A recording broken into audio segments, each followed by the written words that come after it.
Welcome back to the channel, Sons of Gilliman, and today we are going to be taking a deep dive in a review of some Horus Heresy action figures that I had originally overlooked. The whole premise of me reviewing these Suzerain action figures is because they look pretty damn cool on the promo pictures, and plus I may need these action figures for a future video that I'm going to be doing. You'll have to wait just a little while for that one. So now let's take a gander to see what I, and perhaps you, may have missed. There are a ton of seasoning when it comes to this Argyrum patterned boarding shield. I'm really liking how JoyToy engraved the words into the shield, further adding depth of flavor. And what's really special is this Gladius right here. You can tell it follows the same look of the rest of the power swords that we have seen in the past on the channel. The thing that makes this power sword special is that if you angle it in a certain way, you can pull it out of its sheath so you can display the weapon in its full glory. And then it is as easy as just sheathing the sword back in. When you turn the shield around, there is a soft plastic part here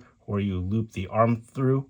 But since this is an older figure, it does not have a handle to help the shield stand at tension, which may lead to some droop over time. What I mean by this is the Space Marine 2 Victrix Guard one. He has a handle in which the hand can grip the shield, while this loop adds further stabilization. Now, this Legatine axe is something interesting to feast your eyes upon. The handle is very short compared to the very large blade of the axe. And speaking of the blades, I like how the edge of the blade is a different shade of metallic silver than the rest of the axe head.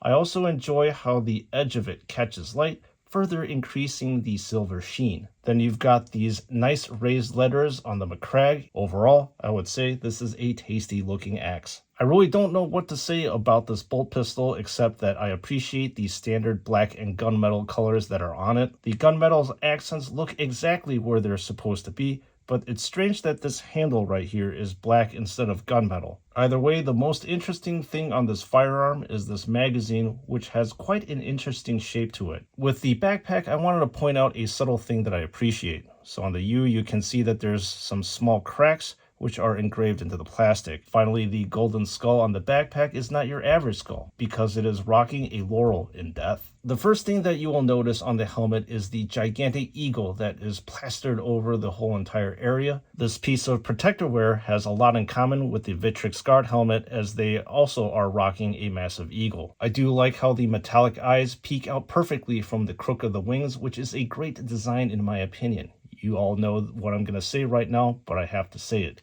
These feathers would have looked much better if they slapped some shading on it, but sadly, this important detail was left off the figure. And if you are enjoying this in-depth review, please make sure to hit that subscribe button, as it helps out the channel immensely, and you know that you want to have more in-depth reviews from this content creator. Since we are reviewing a slightly older figure, we are back to this floppy, wobbly, plastic pauldron attachments of this V3 figure. I feel as if this plastic tab is not able to support the weight of the rather large eagle icon that sits on the right pauldron. But I will have to say that the sculpt of the eagle is rather elegant and delectable looking. You can see that the eagle has a piercing stare, and the feathers are very highly detailed. Now, the forearms are tasty because they do not look like your average plain forearm because of this gold outlining as well as the U here. And the left pauldron has all the chapter badging, complete with your standard golden laurels.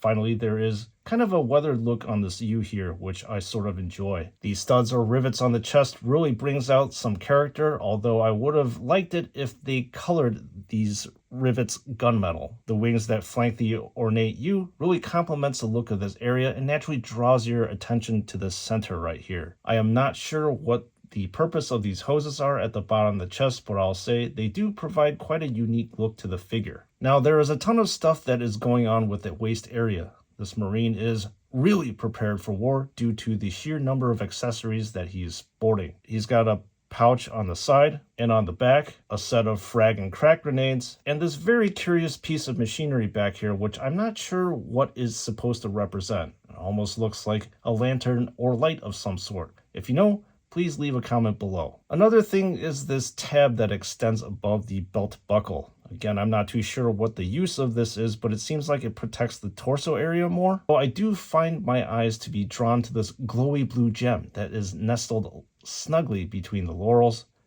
Finally, this studded shortened Baltea rounds out the whole look of this figure. Now with the legs, I really love how JoyToy uses these gold outlinings to separate the regions of blue on the legs.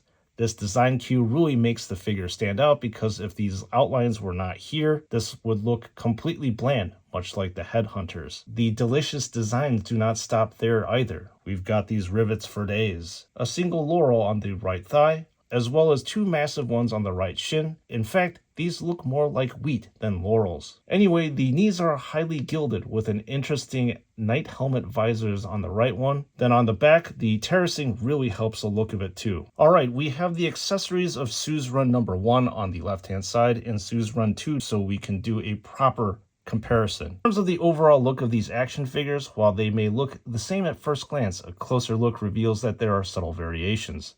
I really appreciate when JoyToy does this because it makes each individual cohesive to the squad, but actually unique in their own right. Starting off with the shield, you will notice that there are golden wings on this one. The U is obviously much smaller, and the Gladius does not have a skull on it. The shape too is a little bit different, where this one does not have that tapered top. Then finally, the rivets on the back only covers the top of the sides. The legatine axes are completely the same, and so are the backpacks. Clearly the plasma pistol is completely different, so let's talk about it. I do like how the plasma coils are colored blue, but I think this area should have been brighter, a more metallic blue than this matte one with black shading in between the coils. This is likely the only time in which I would say that shading is not appropriate because these coils are supposed to glow with a strong color. Then overall, I would say that the rest of the pistol looks rather standard, but that is actually a good thing. Again, we have Suzerain number 1 and Suzerain number 2 over here. The helmet area, the right pauldron, as well as the left one are pretty much the same. However, the chest designs are slightly different. Instead of wings, this one has two massive leafy branches on each side, and the tops of the U are less wide than this one. And finally, there is this sort of interesting guard on it too.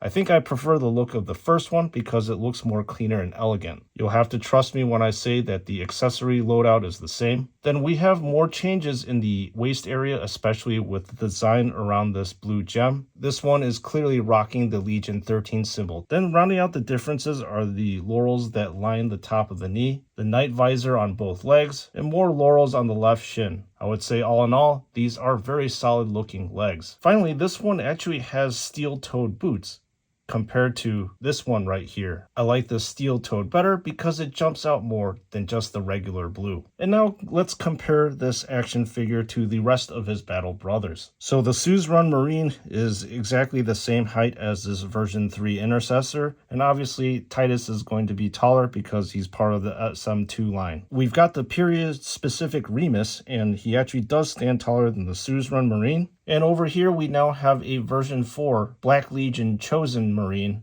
which also stands taller than the Suzerain. And last but not least, we have the OG Victrix Guard next to the Suzerain, who's also next to the towering figure of Marneus Calgar. Well folks, indeed I did miss out on some pretty excellent action figures here. I don't know what took me so long to review these guys, but you know what they say, it's better late than never. I think that the color balance is perfect on these action figures, especially with the gold outlining on the blue. In fact, gold and blue are exactly a match made in heaven. I really enjoy the immense eagle on the right pauldrons of these action figures, and the various other tasty fixings that are all over the armor too. Even the shield as well as the axe are unique looking as well. In fact, I can't really find that many negatives on these action figures, if anything at all. I suppose the only thing I will nitpick on are the stupid floppy leather loops that attach the pauldron to the shoulder area, but sadly that's something that's endemic of the V3 Horus Heresy action figures. If you are an Ultramarines fan and have not picked up these Suzerain action figures, I would suggest you snag them up ASAP because the stock over at David Toys is running low. Even if you're a casual fan, I would encourage you to pick up these boys in blue also. And where should you pick these up at? Well, I highly encourage you to pick them up at David Toys. just click in the link in the description below, or you will be brought to their website. I've worked with them exclusively for the past 3 years and have nothing but positive things to say about them just because of their strong customer service, their fast free shipping, as well as no tariffs on their action figures. And also do me a favor and use that affiliate code SNS to receive 12% off of your purchase to slightly lessen the blow of spending this much money on these plastic crack figures. And with that being said, members of the chapter, thank you so much for your likes, subscribes, comments, as well as shares, as they help out the channel so much. I am appreciative of every single one of you. So what did you think about these action figures? I really want to know. Just leave a comment below, as I'm generally interested to see what you all have to say about these figures that I review. And with that being said, thank you so much for tuning in, and I'll see you all in the next one.